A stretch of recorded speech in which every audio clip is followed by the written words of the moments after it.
اعوذ باللہ من الشیطان الرجیم بسم اللہ الرحمن الرحیم الحمد للہ والصلاة والسلام علی رسول اللہ وآلہ آل اللہ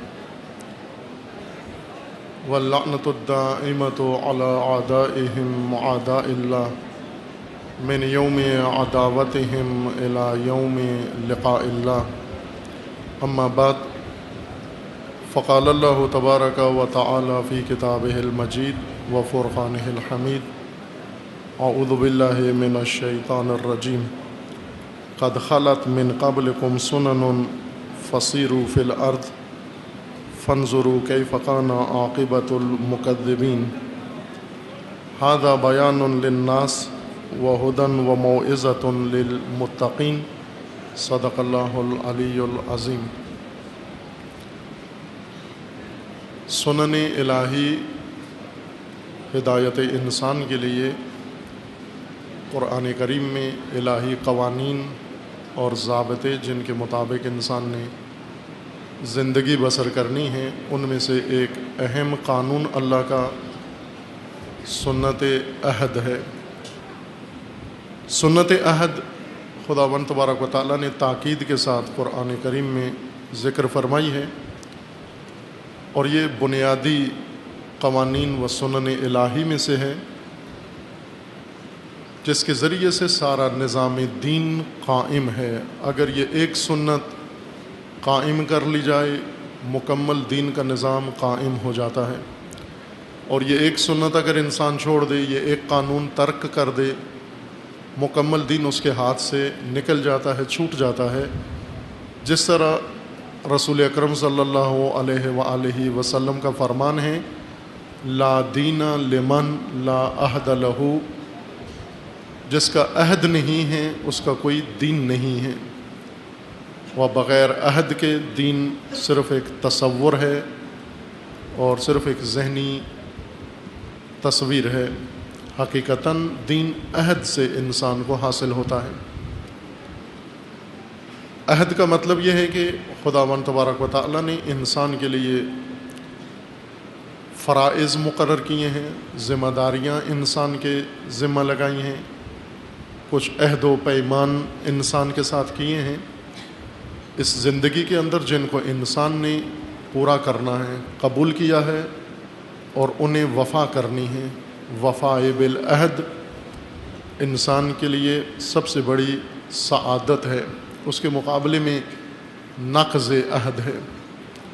خب آج شب میلاد مبارک امام مجتبیٰ علیہ الصلاۃ والسلام بھی ہے، اور ہم اگر اس عہد الہی و قانون الہی کو تاریخ کے آئینے میں دیکھیں کہ جب بھی مومنوں نے اللہ کا عہد نبھایا ہے، خدا نے ان کو سعادت و عزت عطا فرمائی ہے، اور جب بھی مومنین نے عہد چھوڑا ہے، توڑا ہے، اس وقت ذلت اور رسوائی شامل حال ہوئی ہے۔ تاریخ اسلام کا ایک بہت ہی دردناک باب وہ دوران امامت امام حسن مجتبیٰ علیہ السلام ہے۔ باوجود اس کے کہ آج شب میلاد امام حسن علیہ السلام ہے، لیکن امام حسن کا نام در حقیقت ایک قسم کا مقرون ہو گیا ہے، مل گیا ہے ان حوادث کے ساتھ جو امام علیہ السلام کی زندگی میں اہم ترین اور خصوصاً سیاسی حالات و حوادث رونما ہوئے ہیں۔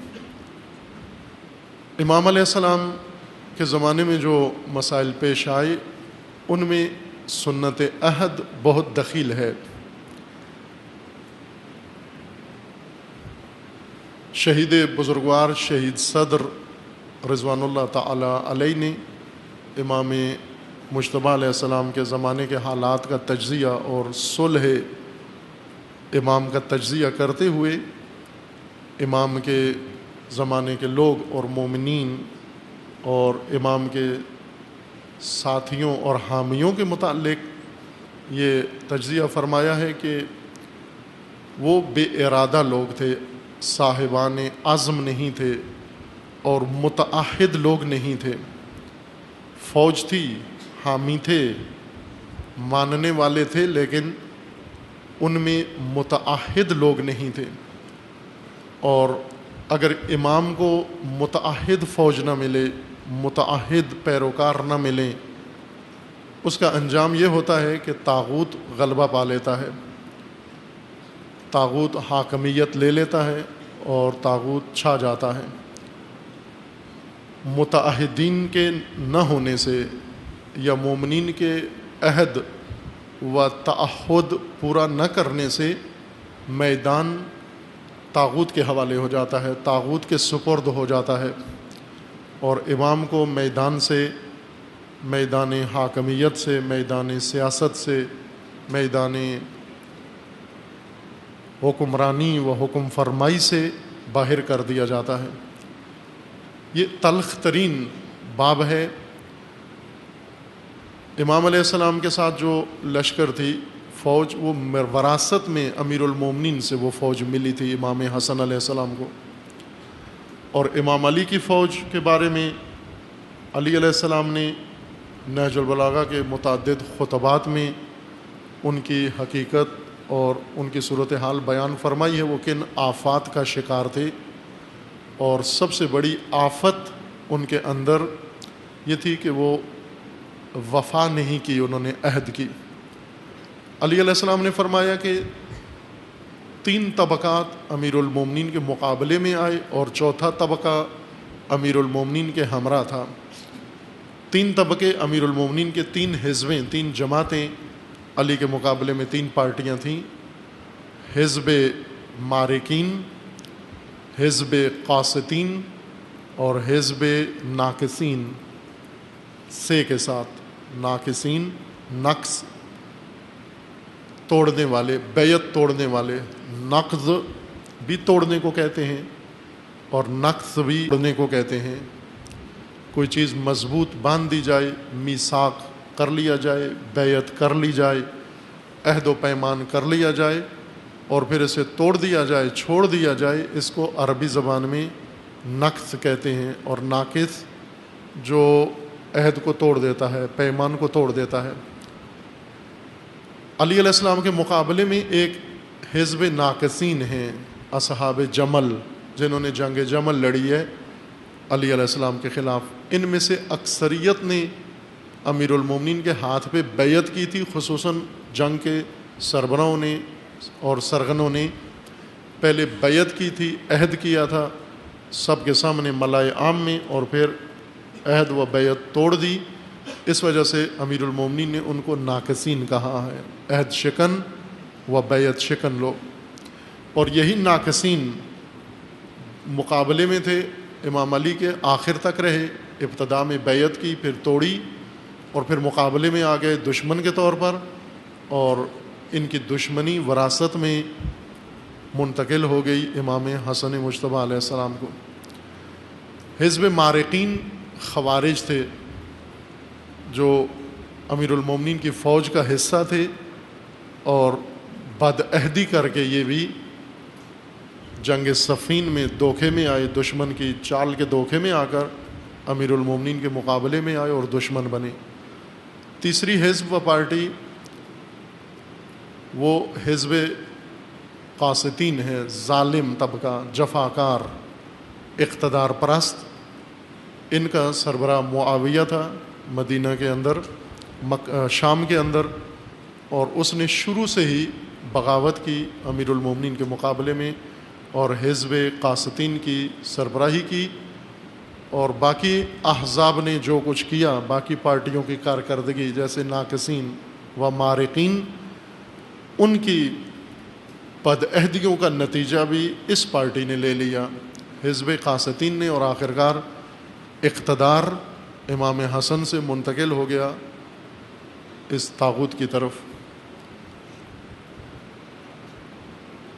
ایک اور جماعت جو امام حسن کے ساتھ تھی، یہ عہد شکن لوگ تھے، یہ بھی غیر متعہد لوگ تھے، با وفا نہیں تھے. یہ لوگ بظاہر اپنے عہد پر باقی تھے، امام کو امام مان رہے تھے، امام کو پیشوا و حاکم تسلیم کیے ہوئے تھے، لیکن وفا نہیں کر رہے تھے، حق عہد کا ادا نہیں کر رہے تھے، اور بے وفائی کی انتہا تک جا پہنچے۔ نہایتاً ان ساتھیوں نے، امام حسن کے ساتھیوں نے آخری بدعہدی و بے وفائی جو آخر تک امام کے ساتھ رہے، ان کی میں بات کر رہا ہوں، جو ابھی بھی شیعوں کے بڑے ہیرو ہیں۔ انہوں نے اس وقت بھی تھے، شیعہ لیڈران تھے اس زمانے میں، اور آج بھی بہت عزت رکھتے ہیں شیعہ کی نگاہ میں۔ انہوں نے امام حسن علیہ السلام کو اسیر کر کے دشمن کے سپرد باندھ کے، رسیوں میں اسیر کر کے، اور شامیوں کے ہاتھ فروخت کرنے کا منصوبہ بنایا۔ اس وقت امام علیہ السلام نے یہ فرمایا، یہ حدیث کتاب احتجاج میں ہے، مرحوم طبرسی کی کتاب ہے الاحتجاج، اس کے اندر جو باب امام حسن علیہ السلام کے احتجاجات کے بارے میں ہے، وہاں یہ حدیث امام حسن علیہ السلام سے منقول ہے کہ ان لوگوں نے، میرے ساتھیوں نے منصوبہ بنایا اور ایک دشمن نے بنایا۔ معاویہ نے یہ منصوبہ بنایا کہ ہر مکر و فریب سے استفادہ کر کے امام حسن سے اقتدار لے لیا جائے، امام حسن سے اقتدار لے لیا جائے۔ یہ توجہ رکھیں اس نقطے کے اوپر، دشمن کا منصوبہ یہ تھا کہ امام حسن سے اقتدار لے لیا جائے، اور انہیں بہت قریب نظر آ رہا تھا کہ یہ اقتدار آسانی سے لیا جا سکتا ہے، نہ معاویہ کی فوج کی مدد سے بلکہ امام حسن کے ساتھیوں کی مدد سے یہ اقتدار جلدی ہی معاویہ کو مل سکتا ہے۔ پر امید تھے، اور آخر کار انہوں نے اسی اسٹریٹجی پر عمل کرتے ہوئے یہ اقتدار لے لیا۔ امام فرماتے ہیں کہ یہ اس کا منصوبہ تھا کہ مجھ سے اقتدار لے لے، چونکہ وہ اقتدار پرست انسان ہے، اس کو ہر قیمت پر اقتدار چاہیے، اور اقتدار تک پہنچنے کے لیے اس شخص نے ہر چیز پائمال کی، ساری قدریں پائمال کی، ظلم کرنا پڑا کیا، ستم کرنا پڑا کیا، مکر کرنا پڑا کیا، فریب سے کام لینا پڑا کیا، درندگی دکھانا پڑی کی، ہر کام کیا اس نے اقتدار تک آنے کے لیے۔ لیکن جو امام کے ساتھ تھے بعض لوگ، انہوں نے یہ منصوبہ بنایا کہ اب جب کہ ہمیں بھی نظر آ رہا ہے کہ اقتدار منتقل ہو جائے گا شامیوں کو، تو کیوں نہ ہم آخری استفادہ بھی کر لیں، آخری فائدہ بھی حاصل کر لیں۔ اور وہ یہ کہ امام حسن کا اقتدار معاویہ کا مطمع نظر ہے، تو ہم اقتدار کے ساتھ ساتھ امام حسن بھی ان کے حوالے کر دیں، ہم اقتدار بھی ان کو دے دیں، امام بھی ان کو دے دیں ہم۔ انہوں نے یہ منصوبہ بنایا کہ یہ وہ سوال ہے جو چند سال سے میں نے آپ جوانوں کی خدمت میں پیش کیا ہوا ہے کہ وہ کون لوگ تھے۔ تاریخ میں نام لکھے ہوئے ہیں لیکن آپ کا مطالعہ نہیں ہے، آپ سنتے ہیں، فقط سننے پہ اکتفا کرتے ہیں، اور یہ سننے میں یہ باتیں آتی نہیں ہیں، چونکہ سنانے والوں کو بھی مطالعہ نہیں ہوتا، بیان نہیں کرتے، لیکن تاریخ کی بہت ساری کتابوں کے اندر یہ مطالب موجود ہیں کہ وہ کون لوگ تھے جنہوں نے امام کے ساتھ تھے اور امام کو معاویہ کے حوالے کرنے کا منصوبہ بنایا تھا۔ دست و پا بستہ، ہاتھ پاؤں باندھ کر ہم طاغوت کے حوالے کر دیں، اور اس بدلے میں ہم مال لے لیں، یا ہم بھی اقتدار لے لیں، یا ہمیں بھی کوئی چیز شام کی جانب سے مل جائے۔ چند جوانوں نے یہ جواب دیا، لیکن اکثریت مطالعہ نہیں کرتی، کوئی جستجو نہیں ہے۔ یہ سن کر بھی بڑے تسلی میں ہیں اہل پاکستان، ان کو کوئی دلچسپی نہیں ہے کہ کون لوگ تھے یہ امام کے ساتھ، امام کے پہلو میں، امام کے دائیں بائیں، جن کی نیتیں امام کے بارے میں یہ تھیں، اور ہر جگہ امام امام کرتے تھے، امام حسن کا نام لیتے تھے، اور بظاہر بڑی تعظیم کرتے تھے، امام کے نام سے بڑے استفادے کرتے تھے، امام کے نام لے کر لوگوں کو دھوکہ دیتے تھے، اور درپردہ ان کا یہ منصوبہ تھا، اور آخرکار بڑے نامی گرامی بنے، اور آج تک وہ ائمہ سے زیادہ بعض ان کو قدر کی نگاہ سے دیکھتے ہیں، اتنی امام کو نہیں اہمیت دیتے جتنی ان کو دیتے ہیں۔ ان لوگوں نے یہ منصوبہ بنایا کہ امام کو حوالے کریں ہم معاویہ کے اور پیسے لے لیں۔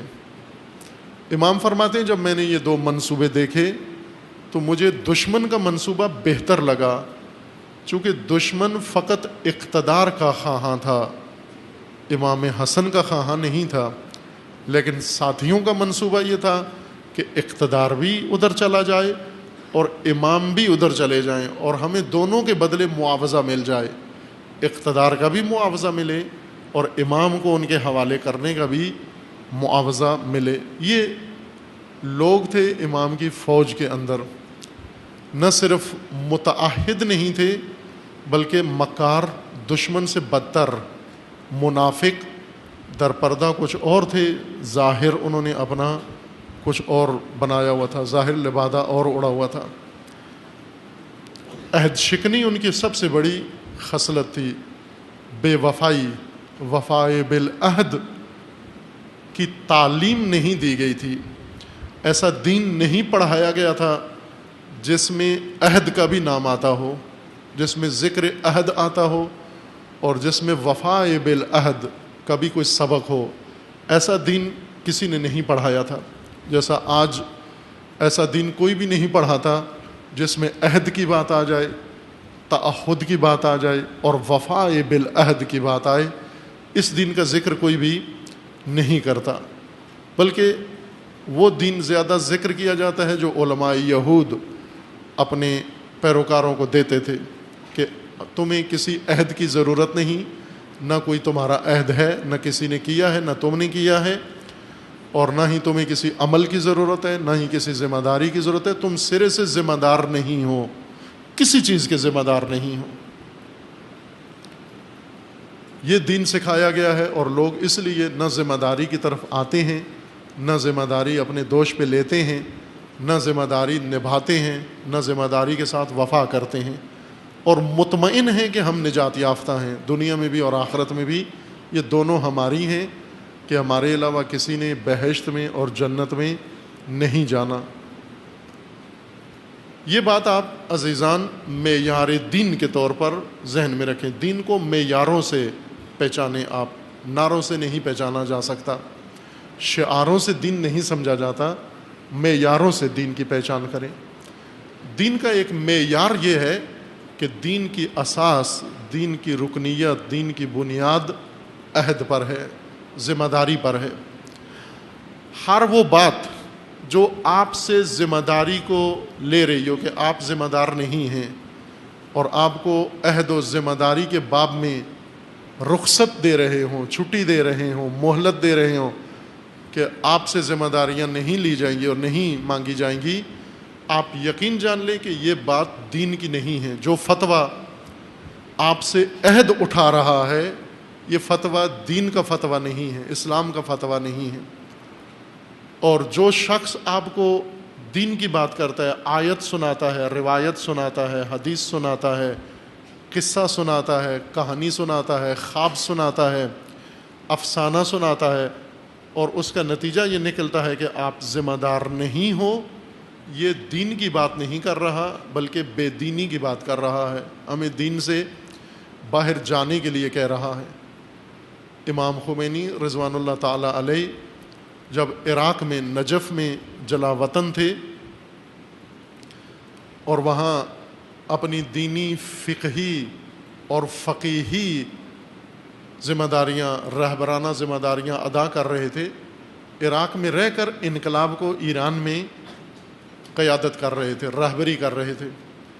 ایرانی حکومت نے عراقی حکومت پر دباؤ ڈالا کہ ہم نے جس شخص کو جلا وطن کیا، ایران سے نجف بھیجا تاکہ وہ کچھ فعالیت نہ کرے، وہ نجف میں جا کر انقلابی تحریک چلا رہے ہیں ایرانی حکومت کے خلاف، شاہ کے خلاف، اور آپ ان کو روکتے نہیں ہیں۔ ظاہر ہے حکومتوں کے آپس میں معاہدے ہوتے ہیں، سفارتی عہد و پیمان ہوتا ہے۔ ایک اعلیٰ افسر عراقی انٹیلیجنس کا، ڈائریکٹر جنرل، چیف ان کا، امام کے پاس آیا، بغداد سے امام کے پاس آیا ملنے کے لیے خصوصیت کے ساتھ، اور اس نے امام سے یہ کہا کہ آپ ہمارے ملک میں مہمان ہیں یہاں رہ کر آپ ایرانی حکومت کے خلاف کوئی تحریک نہیں چلا سکتے.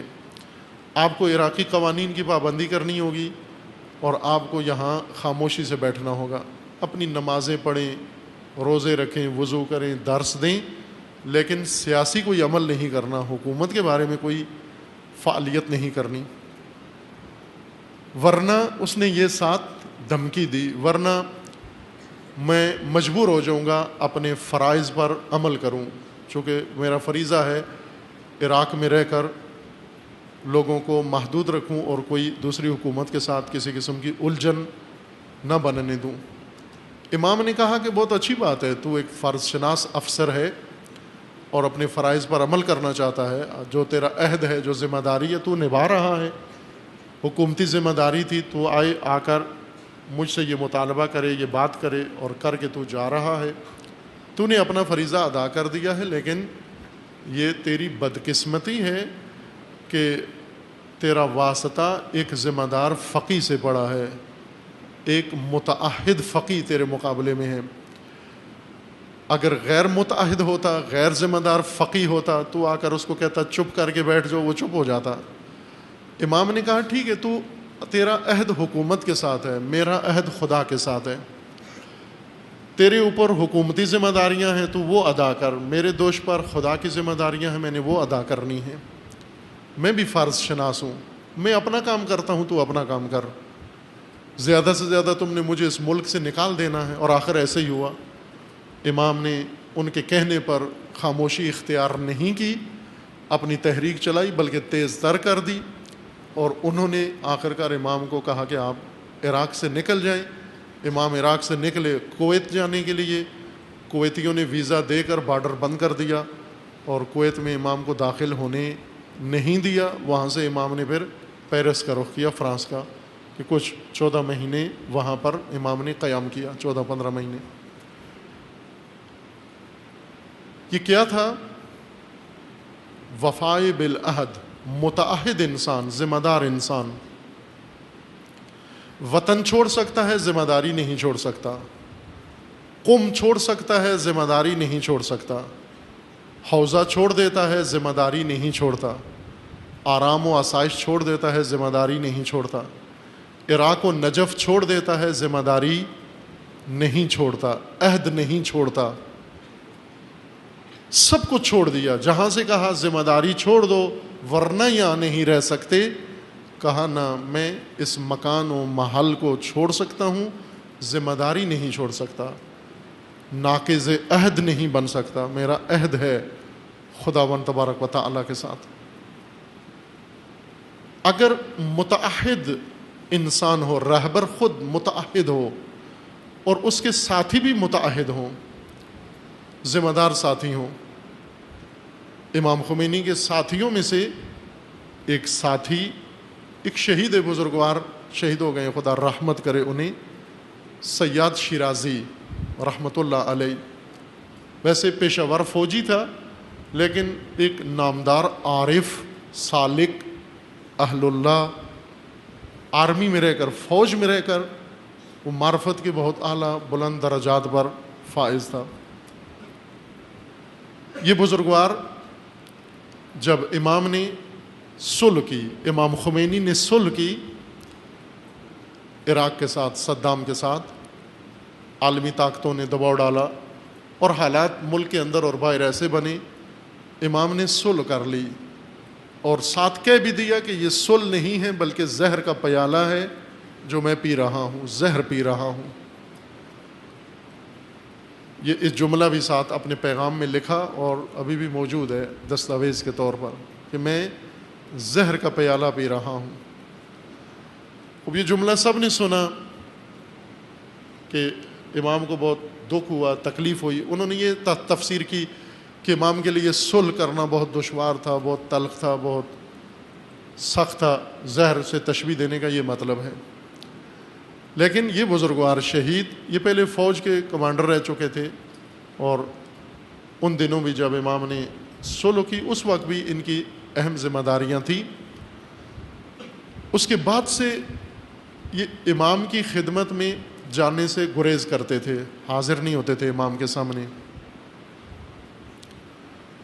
باقی لوگ جاتے تھے وفد کی صورت میں یا اپنی عہدے کے لحاظ سے کچھ پہنچانے کے لیے، رپورٹس پہنچانے کے لیے، گزارش دینے کے لیے، فرمان لینے کے لیے گاہے گاہے جاتے تھے. انہوں نے جانا چھوڑ دیا،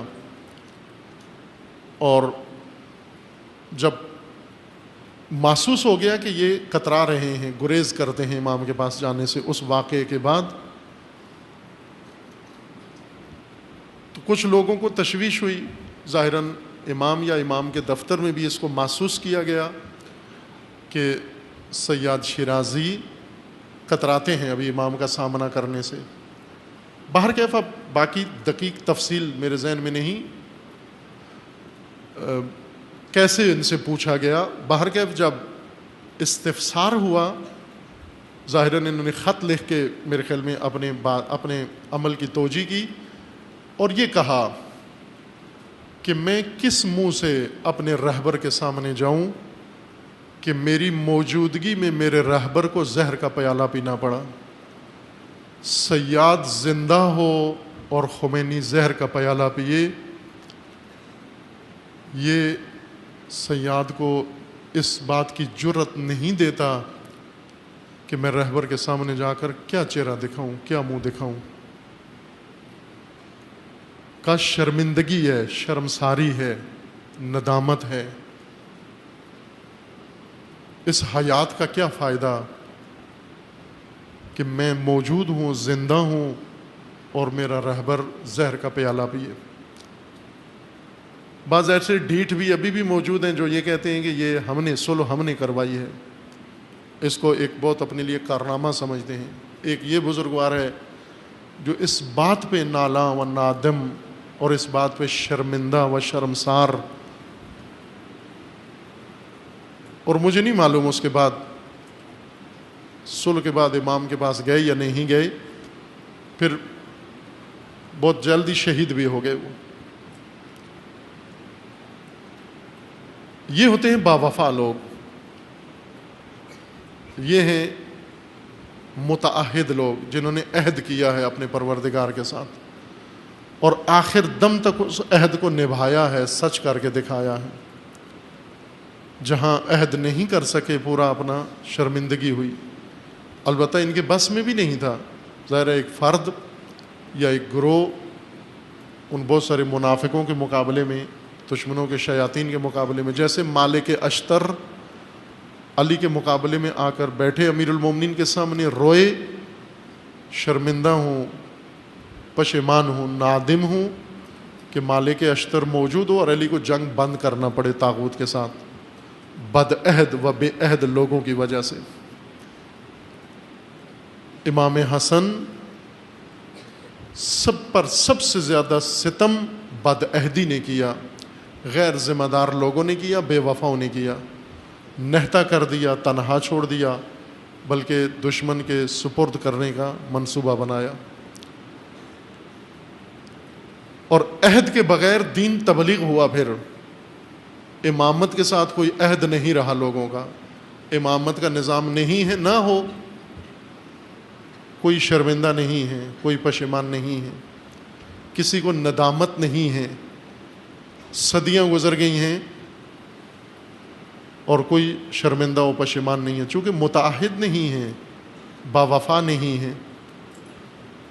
یہ دین وفا کا دین الگ دین ہے، عہد کا دین الگ دین ہے،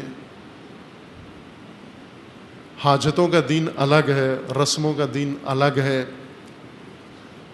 حوروں کا دین الگ ہے، تعہد و وفا کا دین الگ ہے.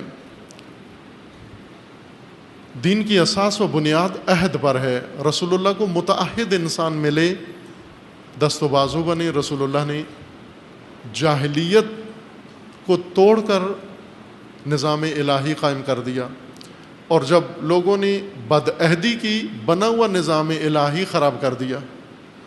بنا ہوا نظام الہی امام کی طرف نہیں آیا، امام کے سپرد نہیں کیا گیا، بد عہدی کر کے اور غیر ذمہ دارانہ حرکتوں کے ذریعے سے. عہد کے متعلق سورہ مبارکہ آل عمران میں چند آیات ہیں، انہیں ملاحظہ کرتے ہیں، جس میں خداوند تبارک و تعالیٰ نے عہد کی کچھ حقیقت بیان فرمائی ہے۔ آیا 76 اور 77 میں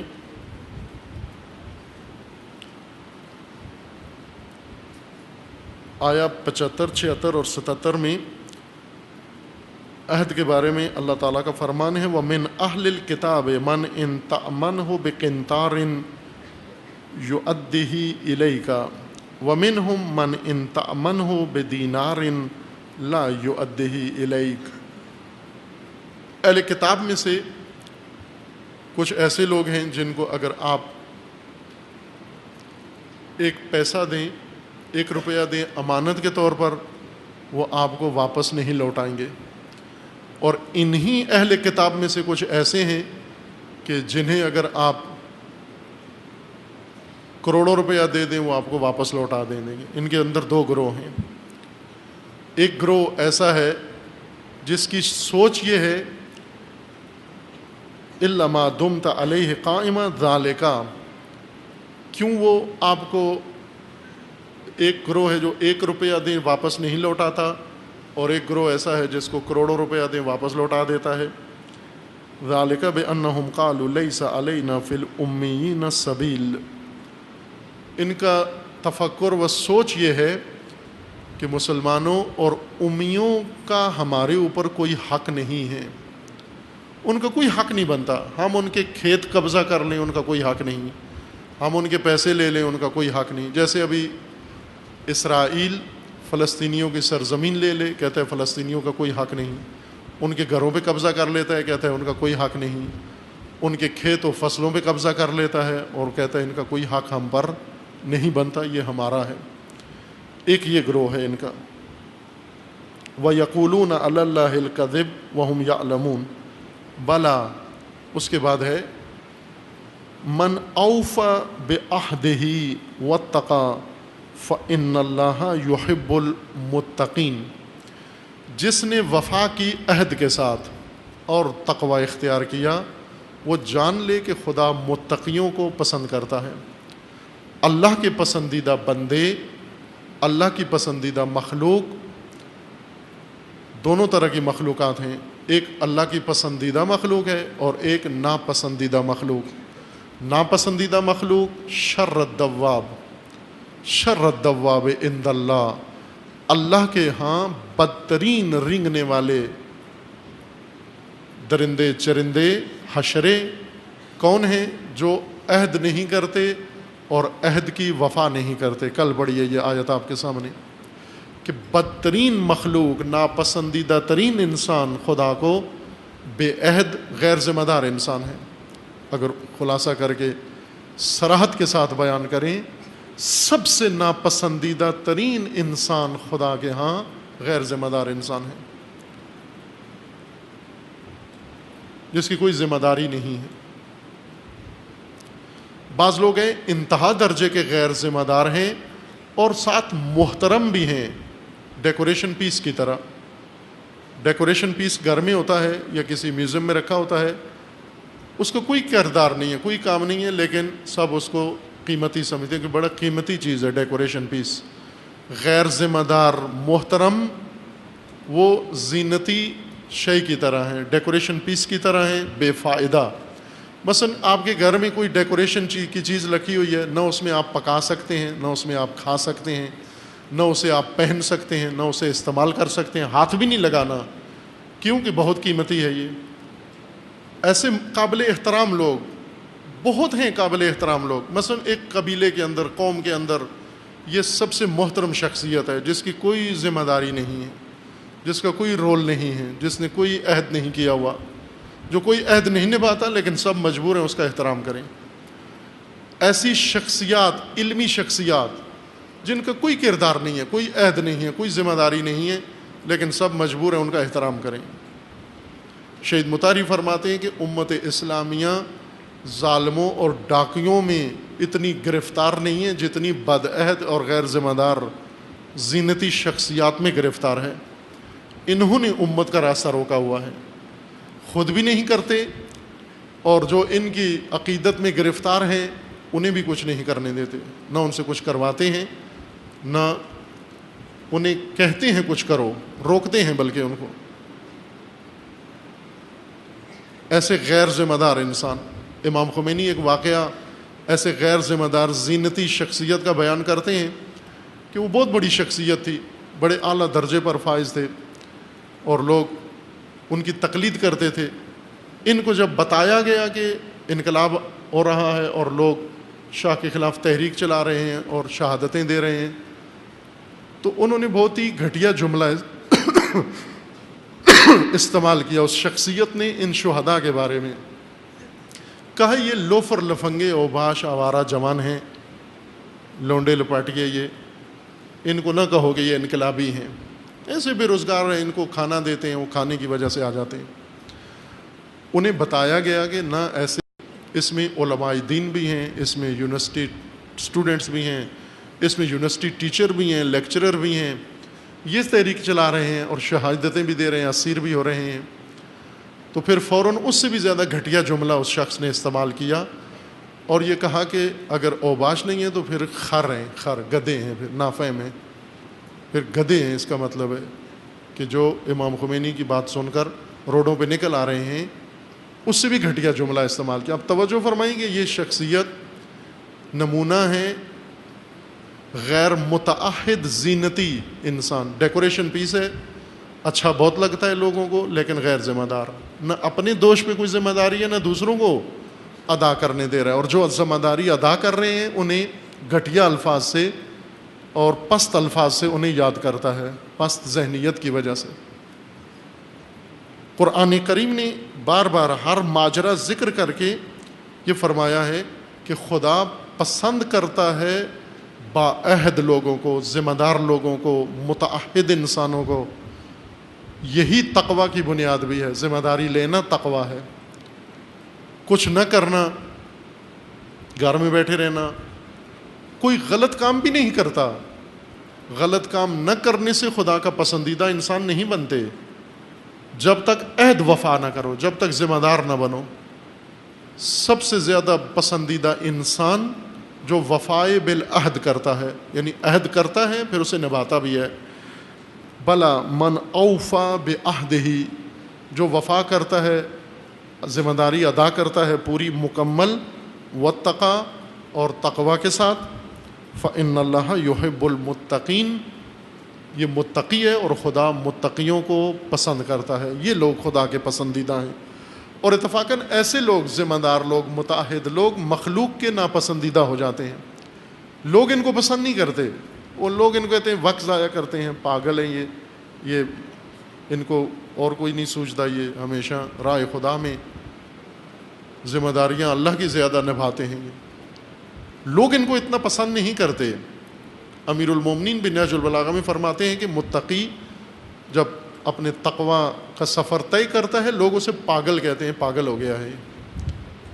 اور تقوی جب فاسق فاجر لوگ آپ کو کہیں پاگل ہو گیا ہے تو سمجھو درست راہ پر جا رہے ہو.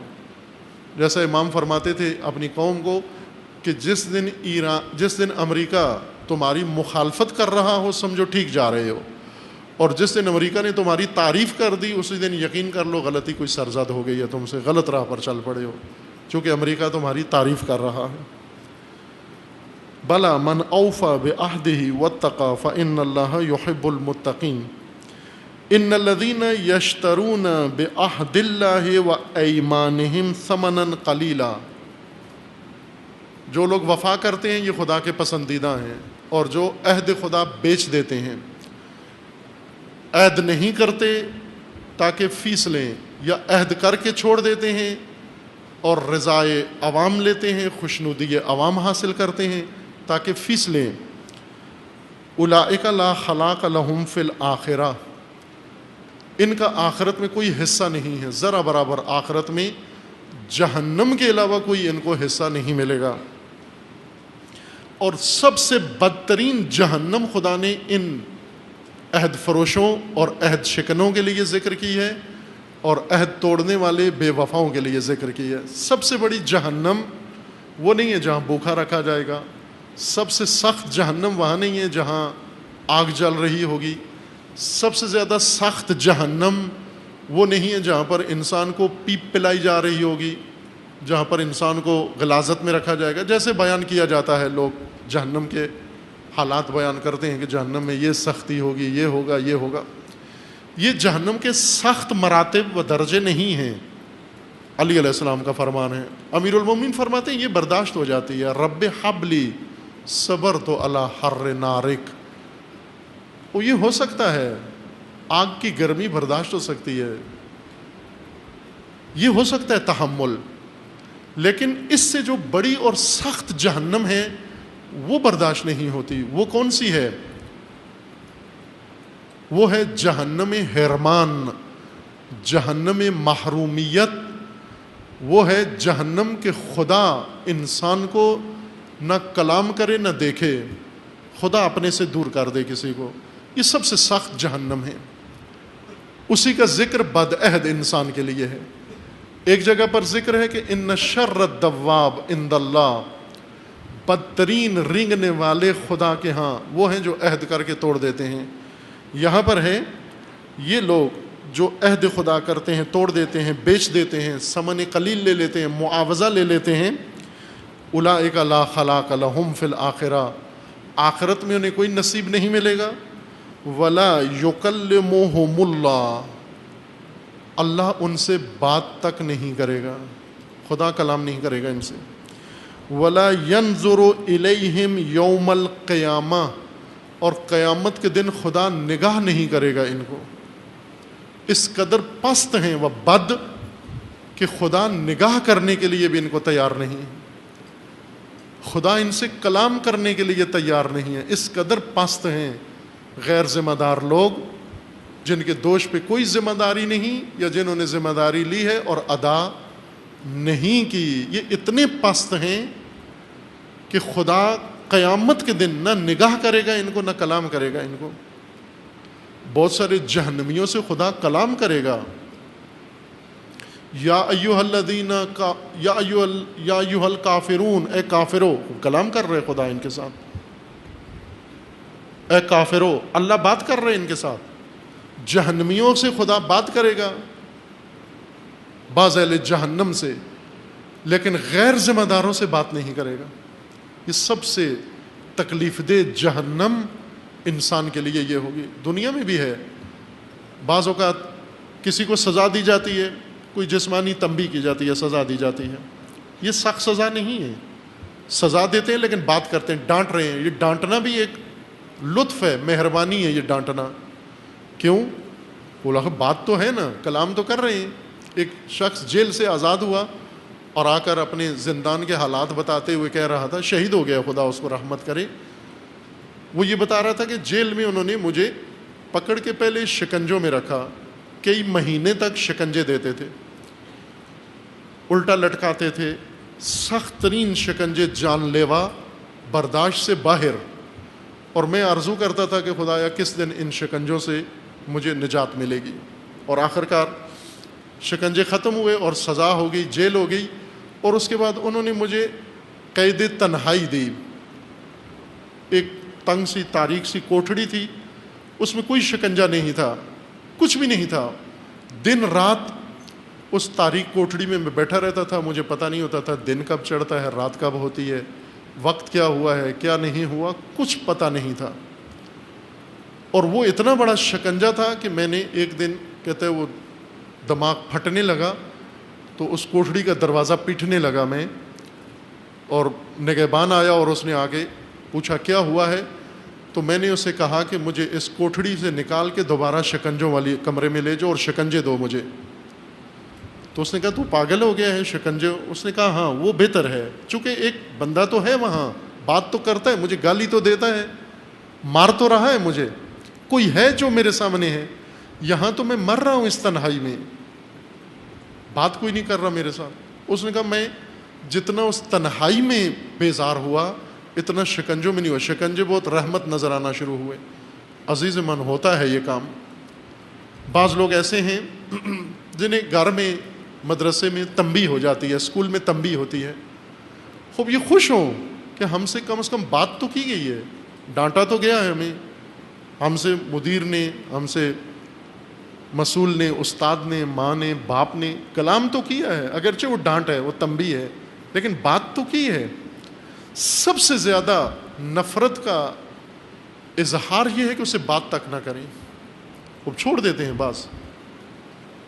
ایک خاتون اپنا واقعہ ذکر کر رہی تھی کہ میری ماں مجھ سے بولتی نہیں ہے، میں اسے سلام کرتی ہوں جواب نہیں دیتی، گفٹ بھیجتی ہوں واپس کر دیتی ہے، عید کے اوپر میں کمرے میں ہوتی ہوں وہ اٹھ کے باہر چلی جاتی ہے، میں جس گھر میں جو ہوں وہاں سے وہ رخ موڑ لیتی، منہ موڑ لیتی ہے، اور یہ میرے لیے عذاب ہے۔ میں چاہتی ہوں وہ مجھے سب کے سامنے ڈانٹے، مجھے برا بھلا کہے، مجھے مارے، لیکن وہ نہیں کرتی یہ کام، صرف بولتی نہیں ہے مجھ سے، کوئی چیز میری قبول نہیں کرتی۔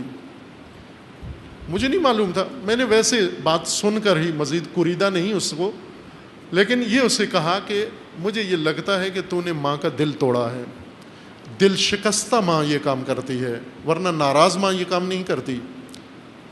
سادہ کسی آپ کے رویے پہ ناراض ہو گئی ہو، کسی آپ کے عمل پہ ناراض ہو گئی ہو، وہ تھوڑی دیر ناراض ہوتی ہے پھر راضی ہو جاتی ہے، چونکہ ماں نام ہی رحم اور رحم دلی کا ہے۔ مائیں ابد کے لیے ناراض نہیں ہوتی، نہ ہو سکتی ہیں، لیکن یہ ماں جو اولاد کی شکل تک نہیں دیکھنا چاہتی، اس کا مطلب ہے بہت تکلیف دی ہے آپ نے اس کو، بہت تکلیف دی ہے آپ نے۔ میں نے کہا مجھے نہیں، میں پوچھنا بھی نہیں چاہتا، لیکن آپ غور کرو کیا کیا، کیوں دل توڑا ہے اس ماں کا، تلافی کرو جا کر، پھر آپ کو دیکھنا شروع کر دے گی۔ سب سے بڑے جہنم اللہ نے غیر ذمہ دار کے لیے رکھی ہے، اس کو خدا نے دیکھنا بھی نہیں ہے، اس سے بات تک نہیں کرنی ہے۔ ولا یکلمہم اللہ ولا ینظر الیہم یوم القیامہ ولا یزکیہم، ان کی تطہیر نہیں ہونی، چونکہ جہنم کے بارے میں ہے کہ کچھ کو جہنم میں تطہیر ہو جائے گی، کچھ عرصہ جہنم میں رہیں گے، طلقاء النار، ان کے ماتھے پہ موریں لگا دی جائیں گی، جہنم کے آزاد شدہ قیدی، پیشانی پہ مور لگی ہوگی، اور انہیں جنت میں لے آئیں گے، لیکن سب کو پتہ ہوگا جہنم سے آئے ہیں، جیل سے نکل کے آئے ہیں۔ ان کا موریں لگی ہوں گی طلقاء النار، آگ سے بچے ہوئے، آگ سے نکالے ہوئے۔ اب یہ بھی ایک تزکیہ ہو گیا، جہنم میں کچھ عرصہ رہنے کے بعد تزکیہ ہو گیا۔ کچھ ایسے ہیں جو ہم فیہا خالدون، لیکن یہ ہم فیہا خالدون بھی، انہیں بھی کچھ نہ کچھ لطف الہی ملتا رہے گا، جس طرح قرآن میں سورہ رحمان میں ہے فَهَذِهِ جَهَنَّمُ الَّتِي كُنْتُمْ بِهَا تُكَذِّبُونَ فَبِأَيِّ آلَاءِ رَبِّكُمَا تُكَذِّبُونَ۔ اب یہ وہ جہنم ہے جس کا تم انکار کر رہے تھے، اب بتاؤ اللہ کی کس کس نعمت کا انکار کرو گے۔ جہنم کا ذکر کر کے کہا یہ وہی جہنم ہے جو ہم کہتے تھے تم نہیں مانتے تھے، اب اسی میں ہو، اب بتاؤ کس کس نعمت کا انکار کرو گے۔ جہنم میں ڈال دینا سخت سزا نہیں ہے، بات نہ کرنا، کلام نہ کرنا، نگاہ نہ کرنا، توجہ نہ کرنا، یہ سب سے بڑی جہنم ہے۔ اس پہ امیر المومنین فرماتے ہیں کیسے صبر ہو سکتا ہے؟ کون جائیں گے اس جہنم کا شکار ہوں گے؟ جو اپنا عہد توڑ دیتے ہیں، بیچ دیتے ہیں، جو متعہد نہیں ہوتے، جو ذمہ دار نہیں ہوتے۔ ولا یکلمہم اللہ ولا ینظر الیہم یوم القیامہ ولا یزکیہم ولہم عذاب علیم، اور ان کے لیے بہت دردناک عذاب بھی ہے خداوند تبارک و تعالیٰ کی جانب سے۔ اب آج چونکہ درس دیر سے شروع ہوا ہے، اتنا کافی ہے، باقی بعد میں پڑھیں گے۔ وصلی اللہ علی محمد قائم ہو جاتا ہے، اور یہ ایک سنت اگر انسان چھوڑ دے، یہ ایک قانون ترک کر دے، مکمل دین اس کے ہاتھ سے نکل جاتا ہے، چھوٹ جاتا ہے۔ جس طرح رسول اکرم صلی اللہ علیہ وآلہ وسلم کا فرمان ہے لا دین لمن لا عہد لہ، جس کا عہد نہیں ہے اس کا کوئی دین نہیں ہے، وہ بغیر عہد کے دین صرف ایک تصور ہے اور صرف ایک ذہنی تصویر ہے۔ حقیقتاً دین عہد سے انسان کو حاصل ہوتا ہے۔ عہد کا مطلب یہ ہے کہ خداوند تبارک و تعالیٰ نے انسان کے لیے فرائض مقرر کیے ہیں، ذمہ داریاں انسان کے ذمہ لگائی ہیں، کچھ عہد و پیمان انسان کے ساتھ کیے ہیں، اس زندگی کے اندر جن کو انسان نے پورا کرنا ہے، قبول کیا ہے اور انہیں وفا کرنی ہے۔ وفائے بالعہد انسان کے لیے سب سے بڑی سعادت ہے، اس کے مقابلے میں نقض عہد ہے۔ خب آج شب میلاد مبارک امام مجتبیٰ علیہ الصلاۃ والسلام بھی ہے، اور ہم اگر اس عہد الہی و قانون الہی کو تاریخ کے آئینے میں دیکھیں کہ جب بھی مومنوں نے اللہ کا عہد نبھایا ہے، خدا نے ان کو سعادت و عزت عطا فرمائی ہے، اور جب بھی مومنین نے عہد چھوڑا ہے، توڑا ہے، اس وقت ذلت۔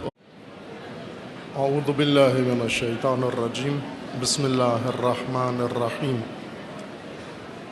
الحمد للہ والصلاة والسلام علی رسول اللہ وآلہ آل اللہ، واللعنۃ الدائمۃ علی اعدائہم اعداء اللہ من یوم عداوتہم الی یوم لقاء اللہ، اما بعد، فقال اللہ تبارک و تعالی فی کتابہ المجید و فرقانہ الحمید، اعوذ باللہ من الشیطان الرجیم، قد خلت من قبلکم سنن فسیروا فی الارض فانظروا کیف کان عاقبۃ المکذبین، ھذا بیان للناس وہدی وموعظۃ للمتقین، صدق اللہ العلی العظیم۔ سنن الہی ہدایت انسان کے لیے قرآن کریم میں الہی قوانین اور ضابطے جن کے مطابق انسان نے زندگی بسر کرنی ہے، ان میں سے ایک اہم قانون اللہ کا سنت عہد ہے۔ سنت عہد خداوند تبارک و تعالیٰ نے تاکید کے ساتھ قرآن کریم میں ذکر فرمائی ہے، اور یہ بنیادی قوانین و سنن الہی میں سے ہے جس کے ذریعے سے سارا نظام دین قائم ہے۔ اگر یہ ایک سنت قائم کر لی جائے، مکمل دین کا نظام قائم، اس کا انجام یہ ہوتا ہے کہ طاغوت غلبہ پا لیتا ہے، طاغوت حاکمیت لے لیتا ہے اور طاغوت چھا جاتا ہے۔ متعہدین کے نہ ہونے سے یا مومنین کے عہد و تعہد پورا نہ کرنے سے میدان طاغوت کے حوالے ہو جاتا ہے، طاغوت کے سپرد ہو جاتا ہے، اور امام کو میدان سے، میدان حاکمیت سے، میدان سیاست سے، میدان حکمرانی و حکم فرمائی سے باہر کر دیا جاتا ہے۔ یہ تلخ ترین باب ہے۔ امام علیہ السلام کے ساتھ جو لشکر تھی، فوج، وہ وراثت میں امیر المومنین سے وہ فوج ملی تھی امام حسن علیہ السلام کو، اور امام علی کی فوج کے بارے میں علی علیہ السلام نے نہج البلاغہ کے متعدد خطبات میں ان کی حقیقت اور ان کی صورتحال بیان فرمائی ہے، وہ کن آفات کا شکار تھے، اور سب سے بڑی آفت ان کے اندر یہ تھی کہ وہ وفا نہیں کی، انہوں نے عہد کی۔ علی علیہ السلام نے فرمایا کہ 3 طبقات امیر المومنین کے مقابلے میں آئے اور چوتھا طبقہ امیر المومنین کے ہمراہ تھا۔ 3 طبقے امیر المومنین کے، 3 حزبیں، 3 جماعتیں علی کے مقابلے میں 3 پارٹیاں تھیں، حزب مارکین، حزب قاسطین اور حزب ناقصین، سے کے ساتھ اور رسوائی شامل حال ہوئی ہے۔ تاریخ اسلام کا ایک بہت ہی دردناک باب وہ دوران امامت امام حسن مجتبیٰ علیہ السلام ہے۔ باوجود اس کے کہ آج شب میلاد امام حسن علیہ السلام ہے، لیکن امام حسن کا نام در حقیقت ایک قسم کا مقرون ہو گیا ہے، مل گیا ہے ان حوادث کے ساتھ جو امام علیہ السلام کی زندگی میں اہم ترین اور خصوصاً سیاسی حالات و حوادث رونما ہوئے ہیں۔ امام علیہ السلام کے زمانے میں جو مسائل پیش آئے ان میں سنت عہد بہت دخیل ہے۔ شہید بزرگوار شہید صدر رضوان اللہ تعالی علیہ نے امام مجتبیٰ علیہ السلام کے زمانے کے حالات کا تجزیہ اور صلح امام کا تجزیہ کرتے ہوئے امام کے زمانے کے لوگ اور مومنین اور امام کے ساتھیوں اور حامیوں کے متعلق یہ تجزیہ فرمایا ہے کہ وہ بے ارادہ لوگ تھے، صاحبان عزم نہیں تھے اور متعہد لوگ نہیں تھے۔ فوج تھی، حامی تھے، ماننے والے تھے، لیکن ان میں متعہد لوگ نہیں تھے۔ اور اگر امام کو متعہد فوج نہ ملے، متعہد پیروکار نہ ملے، کسین نقص توڑنے والے، بیعت توڑنے والے، نقض بھی توڑنے کو کہتے ہیں اور نقص بھی توڑنے کو کہتے ہیں۔ کوئی چیز مضبوط باندھ دی جائے، میثاق کر لیا جائے، بیعت کر لی جائے، عہد و پیمان کر لیا جائے اور پھر اسے توڑ دیا جائے، چھوڑ دیا جائے، اس کو عربی زبان میں نقص کہتے ہیں۔ اور ناقص جو عہد کو توڑ دیتا ہے، پیمان کو توڑ دیتا ہے۔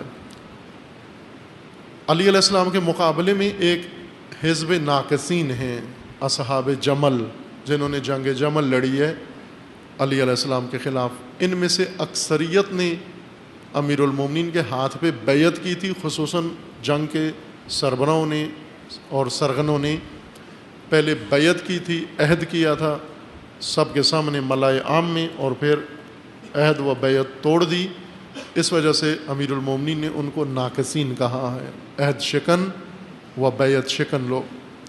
اور یہی ناقصین مقابلے میں تھے امام علی کے، آخر تک رہے، ابتدا میں بیعت کی، پھر توڑی، اور پھر مقابلے میں آ گئے دشمن کے طور پر، اور ان کی دشمنی وراثت میں منتقل ہو گئی امام حسن مجتبیٰ علیہ السلام کو۔ حزب مارقین خوارج تھے جو امیر المومنین کی فوج کا حصہ تھے، اور بدعہدی کر کے یہ بھی جنگ صفین میں دھوکے میں آئے، دشمن کی چال کے دھوکے میں آ کر امیر المومنین کے مقابلے میں آئے اور دشمن بنے۔